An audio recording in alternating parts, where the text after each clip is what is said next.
আদিত্য সমস্ত সত্যি জেনে নীরার সঙ্গে বিয়ে ভেঙে দিল আদিত্যর গুড়া এবং এলা। হ্যাপি এভার 70 দেখা যাবে আজকের পর্বে। বিস্তারিত জানতে ভিডিওতে একটি লাইক দিয়ে চ্যানেলটি সাবস্ক্রাইব করে সম্পূর্ণ ভিডিওটি দেখতে থাকুন। গল্পের শুরুতেই আমরা দেখতে পাবো নীরা আদিত্যকে বিয়ে করবে, কিন্তু এলা বোঝানোর খুব চেষ্টা করছে। নীরা তখন বলে, না দিদি, কোনোভাবেই সম্ভব নয়। আমি যখন ডিসাইড করে নিয়েছি আদিত্যকে বিয়ে করব তো করবই। এটা বলে ওইখান থেকে চলে যায় নীরা। কিছু দূর গিয়ে বলতে থাকে, এছাড়া আমার কোনো উপায় নেই দিদি। আমার জন্য আমার পরিবারের মানসম্মান নষ্ট হয়েছে, ওদের লজ্জায় মাথা কেটে গিয়েছে।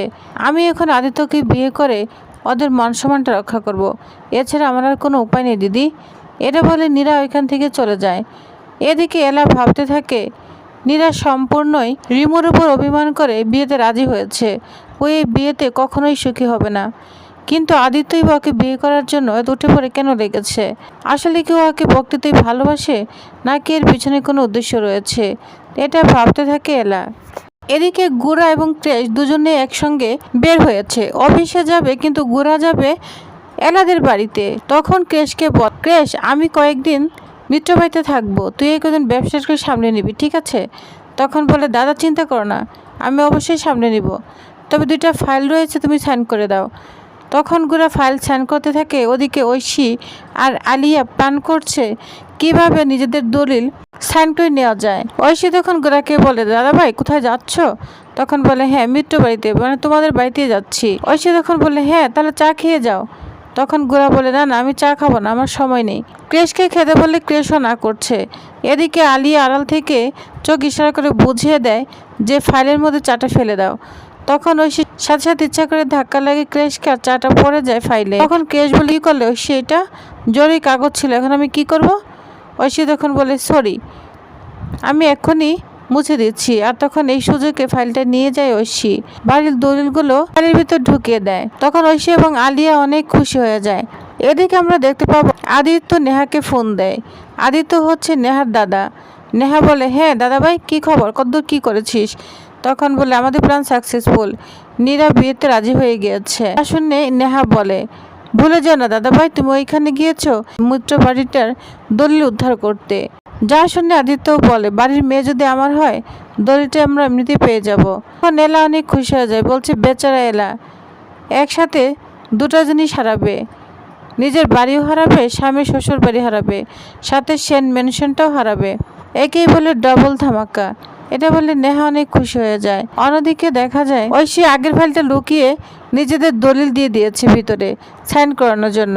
তখন গুড়াকে বলে, জামাই বাবু এই নাও, আমি সব ঠিক করে রেখেছি, চাটা মুছে দিয়েছি, কোনো সমস্যা হয়নি। তখন গুড়া সাইন করতে যাবে, ওই মুহূর্তে চোখে একটা কিছু পড়ে, কিন্তু ধরতে পারে না। তখনই এলা ফোন দেয়। এদিকে ঐশী আলিয়া ভয় পাচ্ছে, কেন সাইন করছে না।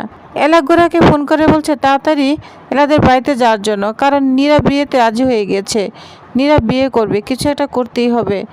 গুড়া তখন বলে, আপনি চিন্তা করবেন না, ফোনটা রাখুন, আমি এক্ষুনি আসছি। এটা বলে গুড়া ফোন রেখে দেয়। তখন গুড়া এখান থেকে উঠে যাবে। ঐশী বলে, দাদা ভাই ফাইলটা ঠিক করে নিচ্ছি, সাইনটা করে দাও। তখন গুড়া কিছু বুঝতে না পারে ফাইলটা সাইন করে দেয়। তখন গুড়া এবং ক্রেশ ওখান থেকে চলে যায়। খুশি হয়ে যায় ঐশী এবং আলিয়া। ঐশীর কাছ থেকে ফাইলটা আলিয়া নিয়ে নেয়, বলছে, দাদাভাই এবং এলাবদ্দিন নীরা বিয়ে নিয়ে ব্যস্ত থাকবে, রিমুকে বার করার চেষ্টা করবে, সেই সুযোগে দাদাভাইয়ের সব সম্পত্তি বাড়ি আমাদের হয়ে যাবে। এটা বলে ঐশী এবং আলিয়া হাসতে থাকে। এদিকে গুড়া এবং ক্রেশ চলে এসেছে হসপিটালে। আদিত্য যেখানে চাকরি করে সেখানে চলে এসেছে। আদিত্য নামে কোন ডক্টর আছে কিনা সঠিক তথ্যটা নিতে এসেছে। তখন হসপিটালে ক্রেশ অভিনয় করতে থাকে, তার খুব পেট ব্যথা করছে।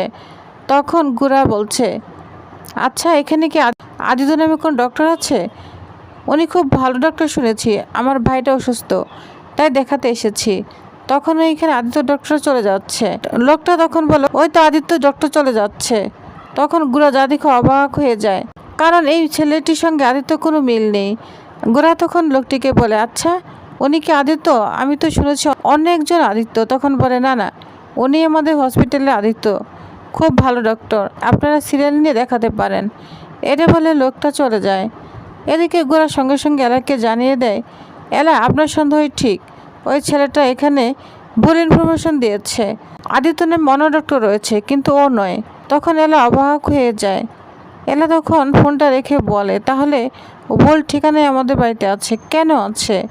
এটা ভেবে অবাক হয়ে যায় এলা। অন্যদিকে পুরোহিত মশাই চলে এসেছে। নীরব বউ সেজে একদম রেডি হয়ে গিয়েছে।